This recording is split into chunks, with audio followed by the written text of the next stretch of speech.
सोचिए, भारत और पाकिस्तान के बीच युद्ध छिड़ गया है। भारतीय सेना बॉर्डर पर गोला बारूद रसद के साथ कूच करने जा रही है और तभी कुछ लोगों ने रेल और सड़क बंद कर दी। कह रहे हैं हम आंदोलनकारी हैं जी, हमारी मांगें पूरी करो। जिस घटनाक्रम को हमने सोचने के लिए कहा वो दिन दूर नहीं जब ऐसी स्थिति आएगी, और लगभग आ चुकी है, क्योंकि पंजाब के आड़ती जिन्हें किसान बताकर प्रचारित किया जाता रहा, वे एक बार फिर आंदोलन के नाम पर सड़कों पर आ गए हैं। और जिस टाइमिंग पर वे आए हैं उससे बड़े सवाल खड़े हो रहे हैं। नमस्कार, मैं अभिषेक, आप देख रहे हैं द पैम्फलेट। पंजाब में किसानों के नाम से बने संगठन एक बार फिर अपनी मांगों को लेकर धरना प्रदर्शन कर रहे हैं। संयुक्त किसान मोर्चा गैर राजनीतिक और किसान मजदूर मोर्चा ने शंभू बॉर्डर पर बड़े प्रदर्शन का ऐलान किया है। अब आप भी सोच रहे होंगे कि एक साल में ये कथित किसान कितनी बार सड़कों पर आते हैं, और जब सड़कों पर ही रहते हैं तो फिर किसानी करता कौन है? जिस टाइमिंग पर यह धरना प्रदर्शन हो रहा है उससे क्या इन्हें किसान कहा जा सकता है? दोस्तों, ये सवाल हम इसलिए पूछ रहे हैं क्योंकि देश में युद्ध जैसी परिस्थितियां बन रही हैं। सरकार, राज्य सरकार, देश के नागरिक सभी अलर्ट मोड में हैं। सरकार ने 7 मई यानी कल देश भर में मॉक ड्रिल का निर्देश जारी किया है, और इस बीच ये आंदोलनजीवी क्या कर रहे हैं? कह रहे हैं कि 7 मई को रेलवे ट्रैक जाम किया जाएगा, सभी ट्रेन रोकी जाएंगी। अब आप बताइए, ये है अन्नदाता? मतलब ये सच में अन्नदाता है? और किस मांग के लिए? कि पिछली बार शंभू बॉर्डर पर ट्रॉलियां और अन्य सामान चोरी हो गया था जो अभी तक मिला नहीं, इसलिए हम थाने का घेराव कर रहे हैं। मतलब ये कोई वक्त है ऐसी मांग के साथ सड़कें और रेल रोकने का? पंजाब बॉर्डर स्टेट है, संवेदनशील राज्य है। पाकिस्तान के साथ युद्ध की स्थिति में पंजाब की और वहां के निवासियों की अहम भूमिका रहेगी। ऐसे में ये कुछ एक संगठन कौन है जो राज्य के भीतर ऐसी स्थिति बना रहे हैं? क्या इन संगठनों ने जय जवान जय किसान में से जवान को भुला दिया है? एक संगठन है संयुक्त किसान मोर्चा गैर राजनीतिक। इसके प्रमुख कौन है? इसके प्रमुख हैं जगजीत सिंह डल्लेवाल। डल्लेवाल अक्सर अपनी भूख हड़तालों को लेकर खबरों में बने रहते हैं, और इनकी भूख हड़तालों पर इनके पुराने साथी किसान मोर्चा के ही सवाल उठाते हैं। पुराने साथी वही हैं जो उस बार 2021 में आंदोलन में बैठे थे।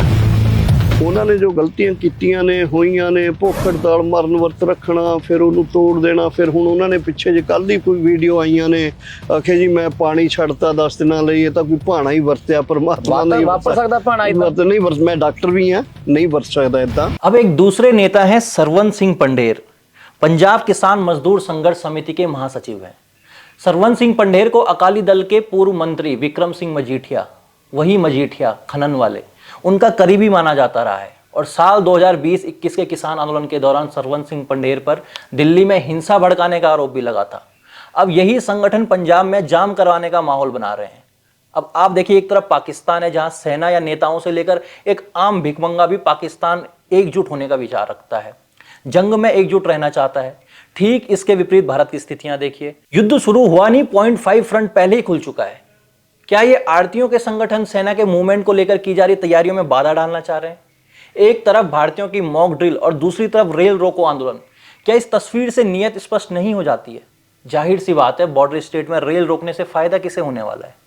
क्या गारंटी है कि आंदोलन जीवियों के गैंग में कोई पाकिस्तानी प्रेमी नहीं होगा? क्योंकि होता अक्सर यही है, आम किसान साजिशों को भाप नहीं पाते हैं और वे कुछ एजेंट्स की कठपुतली बन जाते हैं।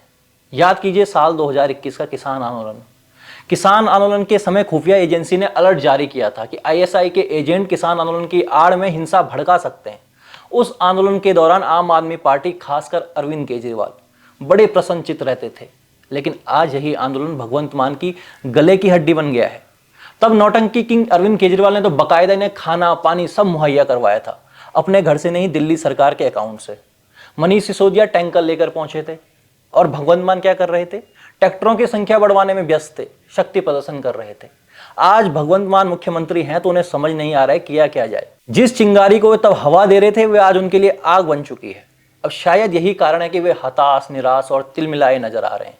इसका प्रभाव उनके फैसलों में भी देखा जा सकता है, जहां उन्होंने हरियाणा और पंजाब के लिए पानी को लेकर नया विवाद छेड़ दिया है, जिससे दोनों राज्यों के बीच टकराव की स्थिति पैदा हो गई है। यहां तक कि आम आदमी पार्टी की गठबंधन साथी कांग्रेस भी कह रही है कि पंजाब में भगवंत मान सरकार ने जानबूझकर अराजकता फैलाई है, और यह न केवल असंवैधानिक है बल्कि हरियाणा जैसे पड़ोसी राज्यों के अधिकार पर भी सीधा हमला है। अब सवाल यह है कि क्या भगवंत मान युद्ध जैसी स्थितियों में पंजाब में अराजकता का माहौल बनाना चाह रहे हैं, ताकि वे केंद्र सरकार के साथ दबाव की और बदले की राजनीति कर सकें? जहां पंजाब की भगवंत मान सरकार को ये रेल रोको, सड़क रोको जैसे आंदोलन जीवियों पर रोक लगानी चाहिए थी, वहां ऐसा लगता है कि भगवंत मान इस मुद्दे से ध्यान भटकाने के लिए जल विवाद को हवा दे रहे हैं। अब देखना यह है कि आगे होता क्या है।